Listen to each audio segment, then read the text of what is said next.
Chapter 10. Heavy duty at the airport. Ugly Peruvian flashback. No, it's too late. Don't try it. My attorney left at dawn. We almost missed the first flight to LA because I couldn't find the airport. It was less than 30 minutes from the hotel. I was sure of that. So we left the Flamingo at exactly 7:30. But for some reason we failed to make the turnoff at the stoplight in front of the Tropicana. We kept going straight ahead on the freeway, which parallels the main airport runway, but on the opposite side from the terminal. And there was no way to get across legally. This is me every time I try to go to the airport.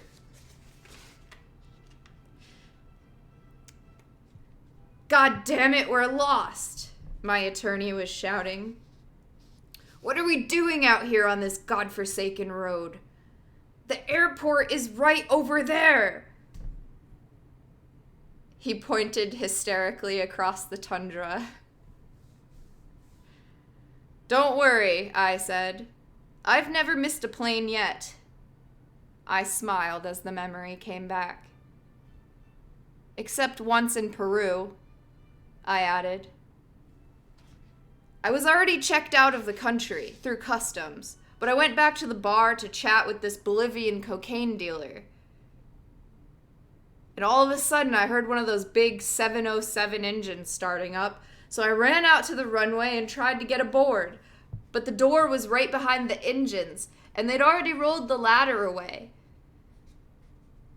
Shit, those afterburners would have fried me like bacon. But I was completely out of my head. I was desperate to get aboard. The airport cops saw me coming, and they gathered into a knot at the gate. I was running like a bastard straight at them. The guy with me was screaming, "No, it's too late, don't try it." I saw the cops waiting for me, so I slowed down, like maybe I'd changed my mind. But when I saw them relax, I did a quick change of pace and tried to run right over the bastards. I laughed. Jesus, it was like running full bore into a closet full of Gila monsters. The fuckers almost killed me. All I remember is seeing 5 or 6 billy clubs coming down on me at the same time, and a lot of voices screaming, "No, no, it's suicide! Stop the crazy gringo!" I woke up about 2 hours later in a bar in downtown Lima. They'd stretched me out in one of those half-moon leather booths. My luggage was all stacked beside me. Nobody had opened it. So I went back to sleep and caught the first flight out the next morning.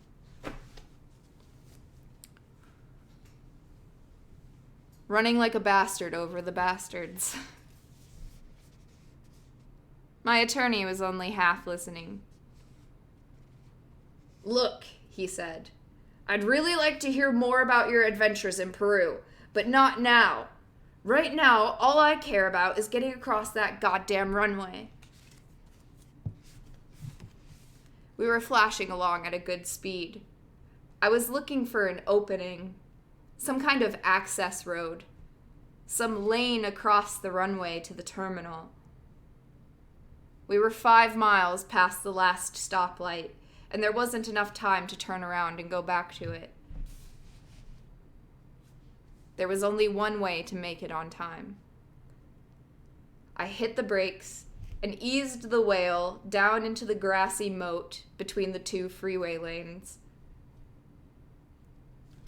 The ditch was too deep for a head-on run, so I took it at an angle. The whale almost rolled, but I kept the wheels churning, and we careened up the opposite bank and into the oncoming lane. Fortunately, it was empty. We came out of the moat with the nose of the car up in the air like a hydroplane. Then bounced on the freeway and kept right on going to the cactus field on the other side. I recall running over a fence of some kind and dragging it a few 100 yards. But by the time we got to the runway, we were fully under control. Screaming along at 60 miles an hour in low gear, and it looked like a wide open run all the way onto the terminal.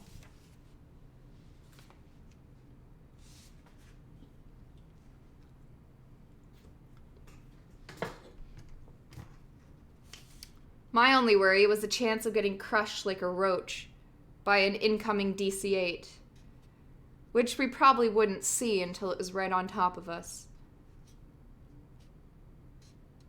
I wondered if they could see us from the tower. Probably so, but why worry? I kept the thing floored. There was no point in turning back now. My attorney was hanging onto the dashboard with both hands. I glanced over and saw fear in his eyes. His face appeared to be gray, and I sensed he was not happy with this move. But we were going so fast across the runway, then cactus, then runway again, that I knew he understood our position. We were past the point of debating the wisdom of this move. It was already done, and our only hope was to get to the other side. I looked at my skeleton face Accutron and saw that we had 3 minutes and 15 seconds before takeoff. Plenty of time, I said. Get your stuff together. I'll drop you right next to the plane. I could see the big red and silver Western jetliner about 1,000 yards ahead of us. And by this time, we were skimming across smooth asphalt, past the incoming runway. No, he shouted. I can't get out. They'll crucify me. I'll have to take the blame. Ridiculous, I said. Just say we're hitchhiking to the airport and I picked you up. You never saw me before. Shit, this town is full of white Cadillac convertibles. And I plan to go through there so fast that nobody will even glimpse the goddamn license plate. We were approaching the plane. I could see the passengers boarding, but so far nobody had noticed us, approaching from this unlikely direction. Are you ready? I said. He groaned. Why not? But for Christ's sake, let's do this fast. He was scanning the loading area. Then he pointed. Over there, he said. Drop me up behind that big van. Just pull in behind it and I'll jump out where they can't see me. Then you can make a run for it. I nodded. So far, we had all the room we needed. No sign of alarm or pursuit. I wondered if maybe this kind of thing happened all the time in Vegas. Cars full of late-arriving passengers screeching desperately across the runway, dropping off wild-eyed Samoans clutching mysterious canvas bags who would sprint onto planes at the last possible second and then roar off into the sunrise. Maybe so, I thought. Maybe this kind of thing is standard procedure in this town. Pre-9/11 airport. I swung in behind the van and hit the brakes just long enough for my attorney to jump out. Don't take any guff from these swine, I yelled. Remember, if you have any trouble, you can always send a telegram to the right people. He grinned. Yeah, explaining my position, he said. Some asshole wrote a poem about that once. It's probably good advice if you have shit for brains. He waved me off. Right, I said, moving out. I'd already spotted a break in the big hurricane fence. And now, with the whale in low gear, I went for it. I glanced in the mirror and saw my attorney climbing into the plane, no sign of a struggle.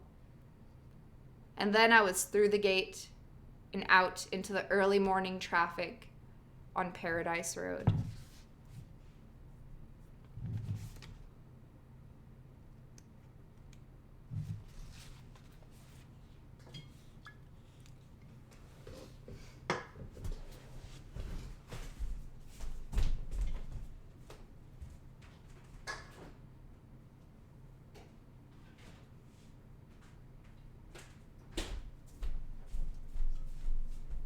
Oh, wait, I'm not done. Anonymous, though, thank you for the preemptive $100 per chapter.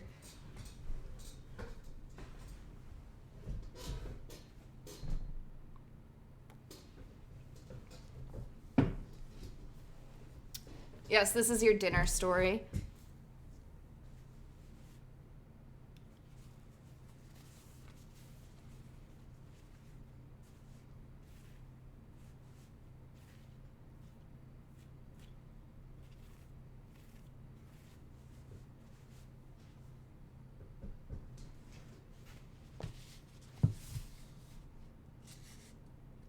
I took a fast right on Russell, then a left onto Maryland Parkway, and suddenly I was cruising in a warm anonymity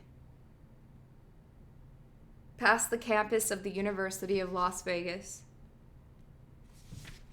No tension on these faces. I stopped at a red light and got lost, for a moment, in a sunburst of flesh in the crosswalk. Fine, sinewy thighs, pink miniskirts, ripe young nipples, sleeveless blouses, long sweeps of blonde hair, pink lips and blue eyes. All the hallmarks of a dangerously innocent culture. I was tempted to pull over and start mumbling obscene entreaties. Hey, sweetie, let's you and me get weird. Jump into this hot dog caddy, and we'll flash over to my suite at the Flamingo. Load up on ether and behave like wild animals in my private kidney-shaped pool. Sure we will, I thought. But by this time I was far down the parkway, easing into the turn lane for a left at Flamingo Road. Back to the hotel, to take stock. There was every reason to believe I was headed for trouble, that I'd pushed my luck a bit far. I'd abused every rule Vegas lived by, burning the locals, abusing the tourists, terrifying the help. The only hope now, I felt, was the possibility that we'd gone to such excess with our gig that nobody in a position to bring the hammer down on us could possibly believe it. Particularly not since we'd signed in with the police conference. When you bring an act into this town, you want to bring it in heavy. Don't waste any time with cheap shucks and misdemeanors. Go straight for the jugular. Get right into felonies. The mentality of Las Vegas is so grossly atavistic that a really massive crime often slips by unrecognized. One of my neighbors recently spent a week in the Vegas jail for vagrancy. He is about 20 years old. Long hair, Levi jacket, knapsack. An all-out drifter. A straight road person. Totally harmless. He just wanders around the country looking for whatever it was we all thought we'd nailed down in the 60s. Sort of an early Bob Zimmerman trip. On a trip from Chicago to LA, he'd gotten curious about Vegas and decided to have a look at it. Just passing through, strolling along, and digging the sights on the strip. No hurry, why rush? He was standing on a street corner near the Circus, watching the multicolored fountain, when the cop cruiser pulled up. Wham, straight to jail. No phone call, no lawyer, no charge. They put me in the car and took me down to the station, he said. They took me into a big room full of people and told me to take off all my clothes before they booked me. I was standing in front of a big desk about 6 feet tall with a cop sitting behind it and looking down at me like some kind of medieval judge. The room was full of people, maybe a dozen prisoners, twice that many cops, and about 10 policewomen.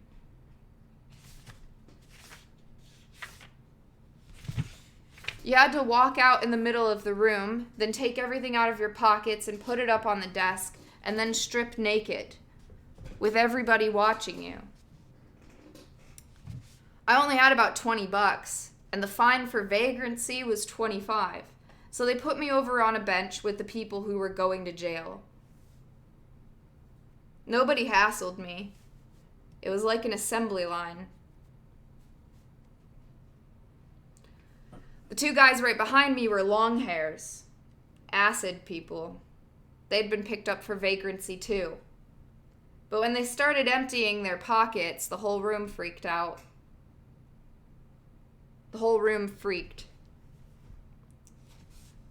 Between them, they had $130,000, mostly in big bills. The cops couldn't believe it. These guys just kept pulling out wads of money and dumping it up there on the desk. Both of them naked and kind of hunched over, not saying anything. The cops went crazy when they saw all that money. Started whispering to each other. Shit, there was no way they could hold these guys for vagrancy. He laughed. So they charged him with suspicion of evasion from income taxes.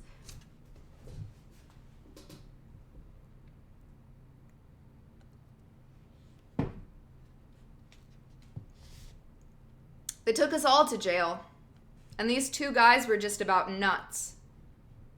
They were dealers, of course, and they had their stash back in their hotel room, so they had to get out before the cops found out where they were staying.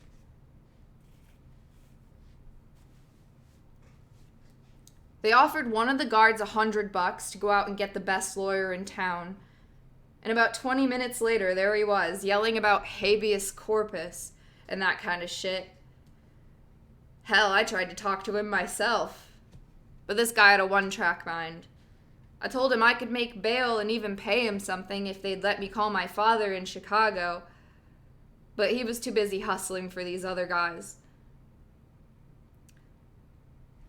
About 2 hours later, he came back with a guard and said, "Let's go." They were out. One of the guys had told me, while they were waiting, that it was going to cost them $30,000. And I guess it did. But what the hell? That's cheap compared to what would have happened if they hadn't got themselves sprung.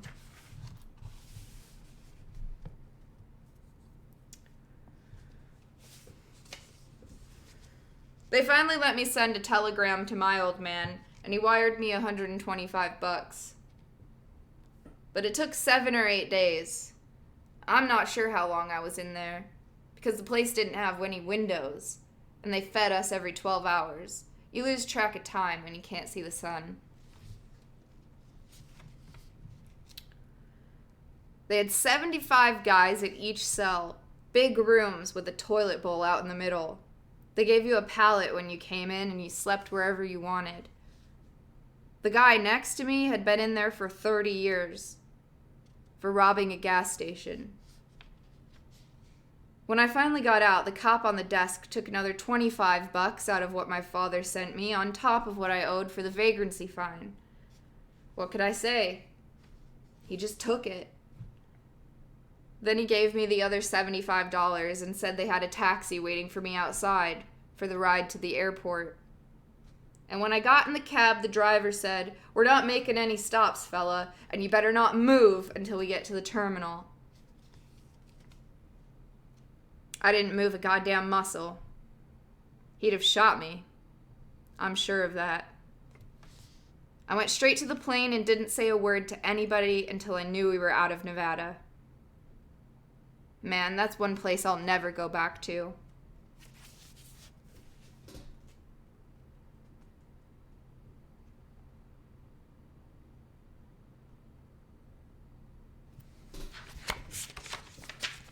The end of chapter 10. And I guess next week we'll be finishing the book. There's 3 more chapters.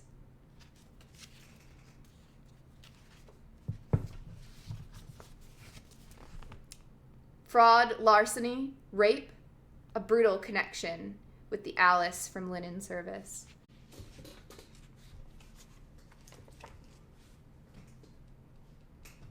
What a good book.